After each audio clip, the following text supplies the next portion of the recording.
മുംബൈ ഇന്ത്യൻസിൻ്റെ ഒരു തീപ്പൊരി അനുജൻ കത്തിപ്പടർന്നു. സാധാരണ കേരളക്കാരെ പോലെ ആവേശം കൊള്ളിച്ച് അവൻ അകാലത്തിൽ അപ്രത്യക്ഷനാവാതിരിക്കട്ടെ. നല്ല കരുത്തും കാമ്പുമുള്ള രാജ്യം ശ്രദ്ധിക്കുന്ന ഒരു കളിക്കാരനായി ആ മകൻ വളർന്നു വരട്ടെ. അവൻ്റെ പേര് വിഘ്നേഷ് പുതൂർ.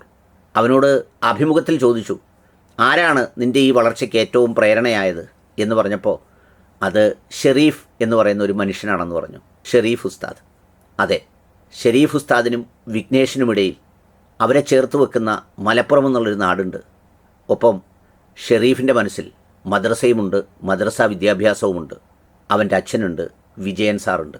മലപ്പുറത്തെക്കുറിച്ചും മദ്രസയിൽ പോകുന്നവരെക്കുറിച്ചും മനുഷ്യരെക്കുറിച്ചും മനുഷ്യബന്ധങ്ങളെക്കുറിച്ചും പേരും ജാതിയും നോക്കി സംസാരിക്കുന്ന വർത്തമാന കാലഘട്ടത്തിൽ അവരൊരു ഉത്തരമാണ്.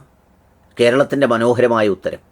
അതെ, മലപ്പുറത്തിൻ്റെ മനോഹരമായ മറുപടി.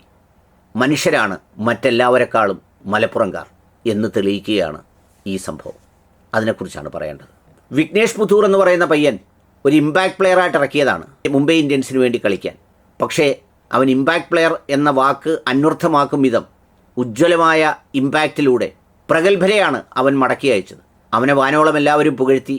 നിത അംബാനി ഒക്കെ സ്നേഹത്തോടെ ചേർത്ത് പിടിക്കുന്ന ദൃശ്യങ്ങളും ധോണി അഭിനന്ദിക്കുന്ന ദൃശ്യങ്ങളും ഒക്കെ പുറത്തു വന്നു. സ്വാഭാവികമായി അത് കഴിയുമ്പോൾ ആരായിരുന്നു നിൻ്റെ വളർച്ചയ്ക്ക് വഴികാട്ടിയായത് എന്ന് അന്വേഷിച്ചപ്പോൾ അവരെ ഇന്ന് ചാനൽ കണ്ടുപിടിച്ചിരിക്കുന്നു. പേര് ഷെരീഫ് ഉസ്താദ്. കാണുമ്പോൾ ഇന്നത്തെ കാലഘട്ടത്തിൻ്റെ ഒരു ഫ്രെയിമിൽ അത്ര സുഖകരമല്ലാത്ത ദീക്ഷ നീട്ടി വളർത്തിയ തലയിൽ തൊപ്പി വെച്ചൊരാൾ. പക്ഷേ പുള്ളി സംസാരിക്കുമ്പോൾ ക്രിക്കറ്റിലെ കൃത്യതയും ഈ പറയുന്ന വിഘ്നേഷ് പുതൂർ എന്ന് പറയുന്ന ആ അനുജനെ കണ്ടെത്തിയ കാലവും ഒക്കെ മനോഹരമായി പറയുന്നുണ്ട്. അവസാനം കളി കണ്ടോ എന്ന് ചോദിച്ചപ്പോൾ മദ്രസയിൽ പോയതിൻ്റെ ഉത്തരവും പറയുന്നുണ്ട്. ആ ഉത്തരത്തിൽ നിന്ന് തുടങ്ങാം. കളി കണ്ടോ എന്ന് ചോദിച്ചപ്പോൾ ഇത് ഞങ്ങൾക്ക് റംലാൻ മാസമാണ്, അവസാനത്തെ 10 ദിവസം പള്ളിയിൽ എങ്ങനെ കഴിഞ്ഞുകൂടേണ്ട ദിവസങ്ങളാണ്. ഭൗതികമായി മറ്റ് പല കാര്യങ്ങളും ശ്രദ്ധിക്കാനോ നോക്കാനോ സമയം കിട്ടില്ല. ഇത്തിക്കാഫിലാണ്. അത് പൂർത്തിയായി കഴിഞ്ഞ് അവൻ്റെ കളിയൊന്ന് കാണണം.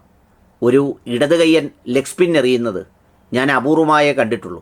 അതുകൊണ്ട് തന്നെ അവൻ്റെ കളി കണ്ടപ്പോൾ ഞാൻ വല്ലാതെ അതിൻ്റെ പിന്നാലെ പോയി പരിശീലിച്ച ഒരാളാണ് വിജയൻ സാറിൻ്റെ അടുത്ത്. ഒന്ന് ആലോചിച്ച് നോക്കൂ. അങ്ങനെ പരിശീലനം നേടി വന്നപ്പോൾ യവനെ കണ്ടപ്പോൾ യവൻ ഈ പരിശീലനം നേടാതെ തന്നെ ഒരു പൂർണ്ണത, ഒരു ടെക്നിക്കൽ വൈബ് അവനിൽ കാണുന്നു. ഫ്രണ്ട് ഫുട്ടിലും ബാക്ക് ഫുട്ടിലും വളരെ ടെക്നിക്കൽ പെർഫെക്ഷനോടെ, റിസ്റ്റ് വർക്കോടെ സ്ട്രോക്ക് ചെയ്യാൻ കഴിയുന്ന, സ്ട്രൈക്ക് ചെയ്യാൻ കഴിയുന്ന ഒരു പ്ലെയറെ കണ്ടു. ഞാൻ നേരെ പോയി വിജയനോട് സംസാരിച്ചു. ആരാ സംസാരിക്കുന്നത്? ഷെരീഫ് ഉസ്താദാണ്, വിഘ്നേഷിന് വേണ്ടി. എന്നിട്ട് അവനെ കൂട്ടിക്കൊണ്ടുപോയി. ഏതാണ്ട് 2-3 വർഷക്കാലം ഞങ്ങൾ ഒരുമിച്ച് അവനെ പരിശീലനത്തിന് കൊണ്ടുപോയി. അവൻ മിടുക്കനാവുന്നത് കണ്ട് വളരെ സന്തോഷമുണ്ട്. അവനതിനുള്ള കഴിവുണ്ട്, പ്രാപ്തിയുണ്ട്.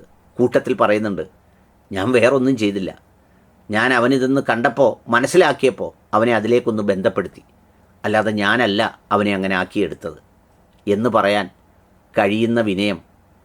ഇത് പറയുമ്പോഴും നോമ്പിൻ്റെ മഹത്വവും അവിടെയാണ് കഴിഞ്ഞുകൂടുന്നതെന്നും പറയാനുള്ള ആ മദ്രസ വിദ്യാഭ്യാസത്തിൻ്റെ മഹത്വവും മലപ്പുറം മറ്റെല്ലാ മനുഷ്യരെക്കാളും മാനവികതയുടെ മഹോന്നതമായ ഒരു ഉയർന്ന മലയുടെ തലമാണ് എന്ന് ചൂണ്ടിക്കാണിക്കുന്നതാണ് ഈ സംഭവം. ഇതിപ്പോൾ ഒരാൾ പ്രശസ്തനായതുകൊണ്ട് പുറത്തു വന്നു എന്നേ ഉള്ളൂ. ഇതുപോലെ പ്രശസ്തനാവാതെ തന്നെ സംതൃപ്തിയോടെ കഴിയുന്ന ഒരുപാട് മനുഷ്യരും ആ നാട്ടിലുണ്ട്. അതുകൊണ്ടാണല്ലോ അവിടെ പോകുന്ന ഏത് ജാതിയിലും മതത്തിലും പെട്ട ആളുകൾ ഈ പറയുന്നത് പോലെ മടങ്ങി വരാൻ ആഗ്രഹിക്കാത്തത്. എന്ന് മാത്രമല്ല, അവിടങ്ങളിലെ മതമേലധ്യക്ഷന്മാർക്കും മറ്റേത് പ്രദേശങ്ങളെക്കാളും വ്യത്യസ്തതകളുമുണ്ട് എന്നുള്ളതാണ്. സ്നേഹത്തിന് അവർ വാതിൽ കൊട്ടി അടയ്ക്കുന്നില്ല. പരസ്പരം സഹായിക്കുന്നതിൽ അവർ മത്സരിക്കുന്നു. അതെ, മഹനീയമാണ് മലപ്പുറത്തിൻ്റെ പല കഥകളും പ്രചരിപ്പിക്കുന്ന വിദ്വേഷ കഥകൾക്കപ്പുറത്ത്.